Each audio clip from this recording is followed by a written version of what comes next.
Yo, YouTube. What it do, YouTube? Welcome to my channel. If you new, hey you. And if you already been here to hang, that mean we gang, yo. Like, come on now. Make sure y'all don't just be here, you know what I'm saying, lollygagging and shit. Make sure y'all like, comment, subscribe, you know what I'm saying? Turn me up. Don't turn me down. You feel me? But look, as y'all can tell by the title of that video, we're going to be watching a video on how to start a garden. You feel me? I don't know if some of my supporters, if y'all are interested in gardening, if y'all already are into gardening, but I felt like, you know what I'm saying, this is something that I'm into. My wife, she started gardening last year for the first time, and our garden was amazing. And this year I want to be more involved, you feel me? So we're going to be tapping into Valadia's video. My wife had also put me onto her channel about a year ago. So it's just dope to be able to see her resurface on my news, my feed, and for me to react to her video. So again, without further ado, make sure y'all like, comment, and subscribe. Turn those post notifications so y'all notified every single time I drop, y'all. And y'all don't miss a beat, you feel me? But let's get straight into it. I appreciate y'all. Let's get it. Turning my 8-acre homestead into... Have you been wanting to start a garden but you feel overwhelmed, confused, or like you're just going to kill everything? Then this video is for you. If this is the first time you're seeing my face, hello, my name is Valadia, and I am a single mother of 2 beautiful daughters living in Midwest Georgia, turning my 8-acre... Valadia, such a sweet face, and she just seemed like a sweet soul. So yeah, man, if y'all haven't tuned into her channel, make sure y'all go over there, The Only Valadia, and like, comment, subscribe, share her videos, you know what I'm saying? Turn her up too. Homestead into an oasis. Today, I'm going to help you get all of the fear and confusion out of gardening. This is for my beginners. You do not need to know everything. You just need to know where to start, and that's what I'm a beginner. we're going to learn today. There is a lot of overwhelming information out there. I want to keep it incredibly simple. We're not going to be talking about plant spacing and fertilizers and all the different types of technology that you can include in your gardening space. We're going to talk about the 3 basic things that God and Mother Earth have provided. What is sunlight, water, and Yeah. soil. A very important thing that you need to know about before you start your gardening journey is your gardening zone. Stay with me. It's not complicated. You can handle this. Your gardening zone is going to tell you when to plant, not if you can garden. It's very easy to Google. You can just Google and ask Google, what gardening zone are you in? You can also look up a garden. So my wife is my Google in situations like this. So she's already experienced in some gardening. Like I said, last year was her first year gardening, and it was amazing. But I want to be able to... I did learn a lot also from my wife last year, but I want to get to a point where I could also feed my wife information. You know what I'm saying? I could, you know, give her some pointers, or not even pointers, but just understand exactly what she's talking about. You feel me? And be able to add to the garden so that it can flourish even more. You know what I'm saying? It was flourishing with my wife, but I feel like it'd be even more massive if, you know what I'm saying, if I get involved and help my wife out. Gardening zone map so that you can see your country, your state, your province, your area, and it's going to show you exactly what zone you are. So here in Georgia, I know that I'm in zone 8, and that's going to tell me when I'm going to get my last frost. So I know when to put my seedlings out and things like that. It's just important for you to know your zone. It's easily Googleable. Do not overthink this. Before you choose where you are going to garden, you want to think about Father, Son. You're going to want to walk your yard. All praise to the Most High. Look at how beautiful her land looks, like behind her, y'all. Like, look at how beautiful this is.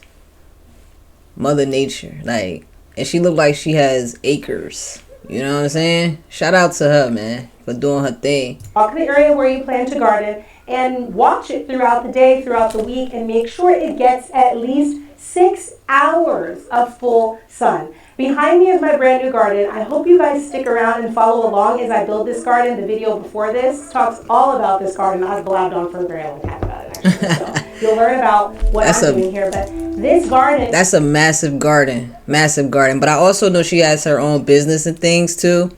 So I'm sure her garden will also... anything that's grown in her garden will be added to her business, which is really dope. She's smart as hell.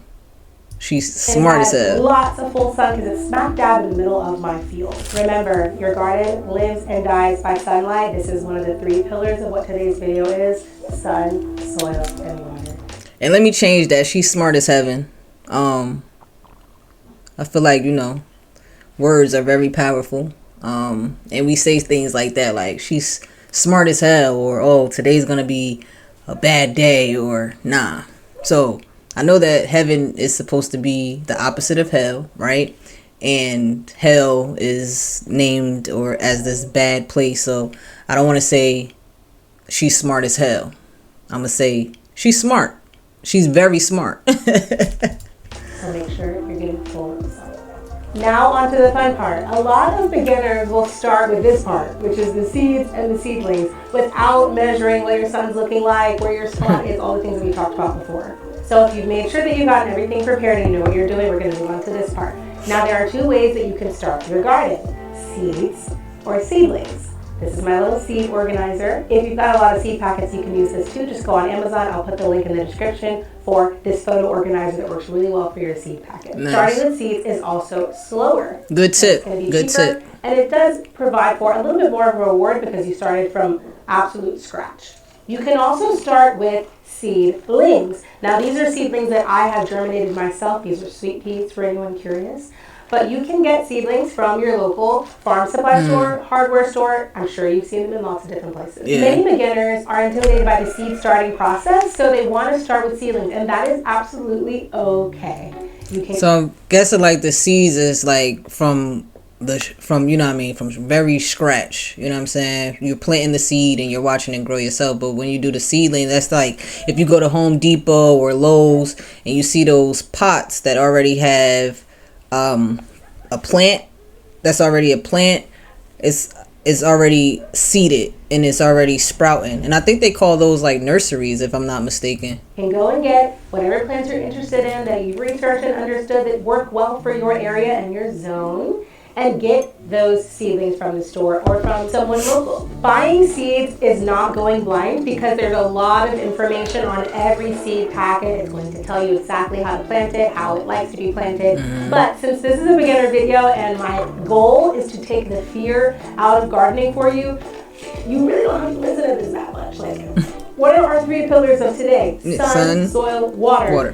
90% of seeds are going to germinate with those 3 pillars lined up and in place. So take everything they say with a grain of salt, but if it feels overwhelming to you, just get it planted, girl. You may not have seen this method before, but I started my seeds this year with Ziploc bags. This is a regular 1-gallon freezer Ziploc bag that I have cut 3 holes in, one in the center and 2 on the edges. I've labeled the plant that I'm using, and the Ziploc bag acts as its own little greenhouse. So you can start this even when it's still cold outside. Make sure you've got some soil. Use seed starting soil if you want. That's also good to know as well. I'm sure my wife probably knows that, but that's a good tip for me to give to my wife. We could actually start it, because right now we haven't started our garden because of the ground being too cold. Not at the correct temperature, but we were already going to start, because we did this last year, start in the house. We have this, I would have to show y'all, but we have like this little starter plant light thingy where she was starting it where she started seeding under that last year. But it's also interesting to know that you could do it with a Ziploc bag as well. So good to know. You don't even have to. I've started seeds in regular soil before, but make sure it's new and it's got some fertility. And I like this video case that she has, that she's using for the seeds. I'm actually gonna invest in that and gift it to my wife. Not some old soil from the potted plant you had 3 years ago. Put this in your Ziploc bag that's already got the holes in it. Drop your seeds in. I like to overseed and put a lot. Just You can dump that whole packet if you want, but nice. maybe not. And add a lot of water in the beginning, and you're gonna close it up about halfway. Nice. Keep it propped up. You can prop it up every day if you want, or you can use other methods to keep your bag propped up. I've got holes in here because I use small wooden dowels to shoot through the Ziploc bag and connect all of my Ziploc bags together. And there's something holding up the dowels on either end, nice. so that I've got them propped up. You got babies out there. You can also use clothespins to open up each bag and connect it to each bag so that your seedlings are getting some air, and they're also receiving rain if it rains. So what have we learned so far? You can start with seedlings that you purchase, or you can start with a seed packet. Once you have gotten your seed packet planted, or you've got your seedlings that are already in small containers, you can keep those indoors. But if you're doing that, I recommend getting a grow light. Now we're moving out of the beginner phase. This is why I want to keep it simple. I prefer to keep them outside. It's a lot easier, and they're already starting to understand Mother Nature's rhythms and the sun's power. This is important. No matter how you're starting. Basically, they're already getting used to, like she said, Mother Nature. So it's I guess it's probably best to start outside, you know what I'm saying, so they could get used to the real source of sunlight, rain, and things like that. But like she said, you could start it in your house with the grow light. Seedlings, whether you're using my Ziploc bag method or you're using a seed starting tray with a plastic top or something that you've gotten from your local store, pay attention to the freezes. Pay attention, y'all. We usually have a couple of fake springs before we're in actual spring, and I had all my seedlings out, but we had one last freeze, and I forgot to bring them in on that night, and a lot of them died and struggled. So I'm in phase 2 of rehabbing some of the seedlings that struggled, and also I had to start a lot of new ones. So don't be like me. You still might do it, but that's okay. Just pay attention to your freezes when you do have them outside. But then getting cold is a good thing. It's called cold stratification. But let's not make it too complicated. Anyway, now you can listen. Beginner stage. If you're a maximalist like me, you're gonna let this go in one ear and out the other. I recommend your first time to start with a small amount of plants, maybe 2 to 3 things, maybe under 5 things. I started with a lot, and that's okay. I just ended up wasting a lot of seeds and seedlings because it was a trial, like a trial error process. A trial error, and I think it's okay for all of us to experience that trial error. You know what I'm saying? Like, you learn from mistakes. You know what I'm saying? L's are considered lessons. You know what I'm saying? So, yeah.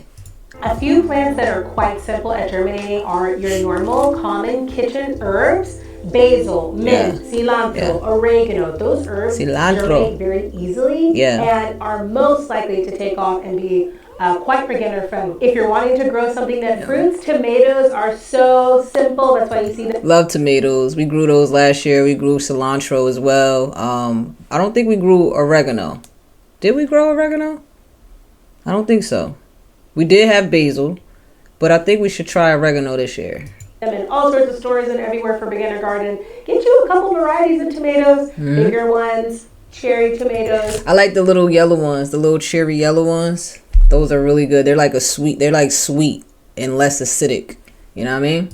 And that will, if you know, you know, make you really happy because tomatoes are gonna grow. And another plant that does really well if you've got some room are squashes and cucumbers. Ding, ding, ding. I said cucumber. So I kind of already, you know what I'm saying? I kind of already know a little something, you know what I'm saying, from my wife's teachings.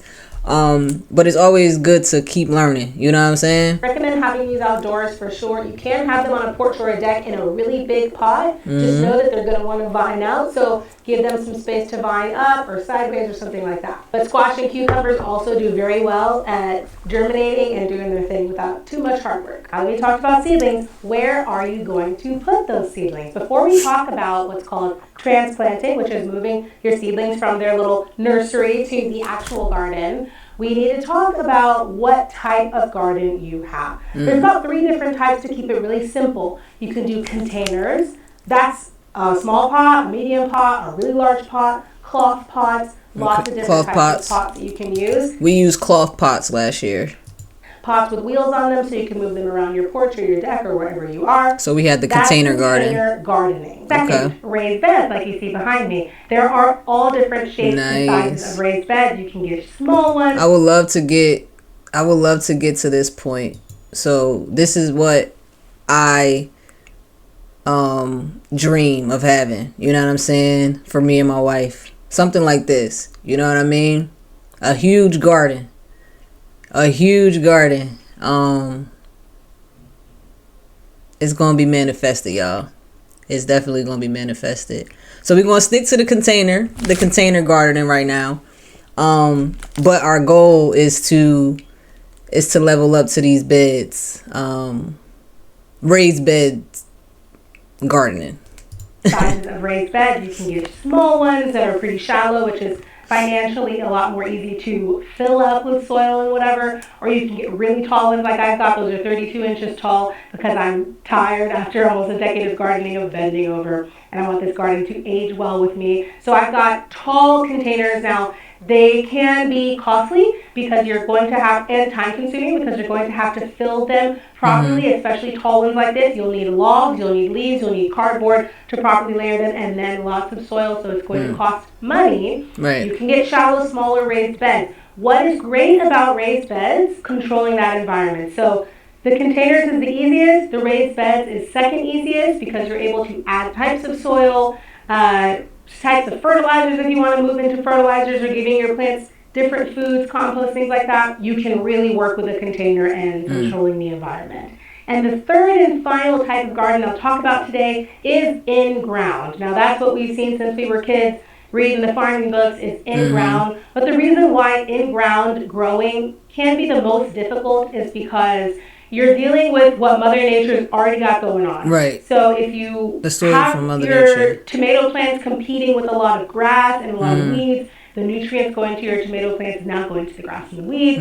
You've got all sorts of microorganisms and little creatures that are a lot more likely to come and talk to your plants and eat your plants and destroy your plants. You've got to think about where you live and what the soil is like there. For example, I'm in Georgia. I've got this red, thick, hard clay that is going to hold a lot more moisture. That makes it difficult for me. So there's a lot to learn about gardening in ground. Yeah. But if that's your only option, that sounds like the most difficult to maintain, but if that's what you got to work with, you know what I'm saying, that's what you got to work with. Trial and error. You only gonna learn by trial and error. You can do it. It is not hard. That's right. Remember, you could do it. Sun, soil, and water. But you don't have to overthink it. I've got a 40 by 40 foot garden behind me, but that's not how I started. Let me show you how I started. We're standing in front of the garden that I've cultivated for the past 7 to 8 years. Now this garden, as you can see, was an in-ground garden. Now I did top it a little bit, but this is in-ground. As you can see in the pictures here, this garden performed really well for me. But one mistake that I made, let's bring it back all the way back to sunlight, is putting it here on the edge of the forest. Trees' roots are a little bit longer than the canopy of the tree. So if you see how wide a tree comes out, the roots are going to go a little bit wider than that. Y'all, these roots are all underneath this garden. I did not clock that in the beginning. So they were stealing nutrients from my plants. I used a lot of fertilizers and compost and everything, and it was still a struggle. Additionally, sun, the trees. She was feeding, not that there's nothing wrong with it, but the trees were stealing her nutrients from her plants. I mean, she still did a good deed because she was still feeding Mother Nature. But it's like she wanted to see her garden flourish. So she didn't get to see that because the trees were stealing the nutrients from her plants. I did get an ideal, like an okay amount of sun, but it wasn't ideal. It wasn't a good 6 to 8 hours like we want to aim for. So wanted to mention that. But transplanting is what we're talking about next. I want you to not be overwhelmed by the word transplanting. It sounds technical. It's so simple and almost intuitive. Just remind yourself that this lives in your bones. We dig a hole. We take our seedling. We drop it in said hole. We cover the roots. We water it. It's very simple. It's simple, just like making a baby. Just like making a baby. It's the same type of, you know what I'm saying? Almost the same type of process, you know what I'm saying, in the beginning, like, and it's really cool to understand, how everything is connected, you know what I'm saying, and how you need a seed to grow, and that's with a baby too, you know, like that's so amazing. You're going to see a lot of gardening videos out there talking about what fertilizers and composters and this and that and what level to put in. Just plant it. It's going to be okay. Plants are incredibly resilient. Watering. This is a huge beginner mistake.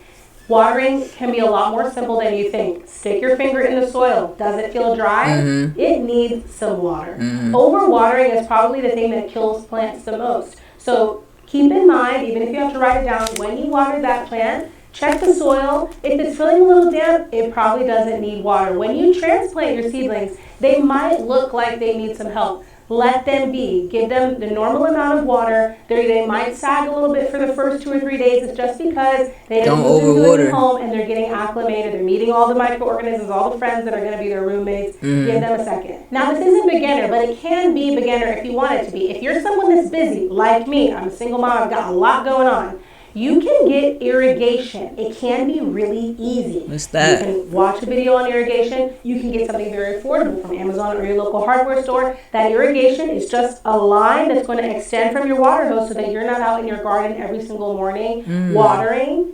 You can plug it into your water hose, turn the hose on, and you can even get a timer. We're going really far. Stay with me. You can get a timer that's going to turn on every morning and drip water into your garden. Or you can turn it on yourself and just allow the line to drip water all throughout your garden. That way you're not standing there having to do that every morning. Now, right. That's really good. She about to say that's probably like, you know, once you get really into it,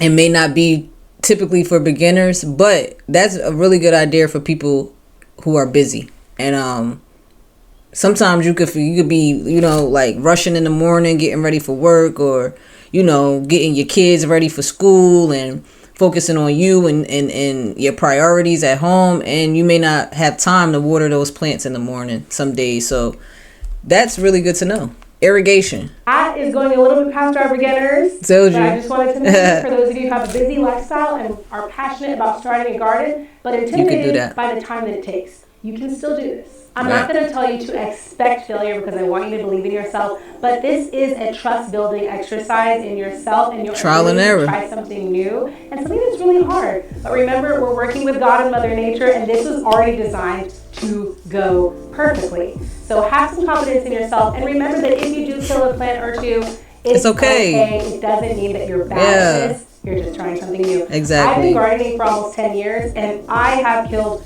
many plants. Some of them were just not destined to live a full life, and some of them were a learning experience, and it made for my next go around to go even better. That's right. I'm trying to help you feel safe, but if you are overwhelmed, we're going to go over this again. Pick a sunny spot. Pick 2 to 3 things you want to grow. If you want to go to the hardware store and just get them already made into seedlings, drop them in a hole, water them.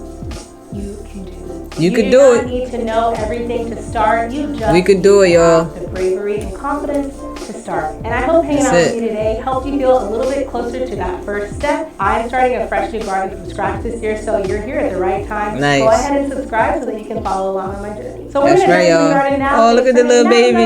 Peace. Nice.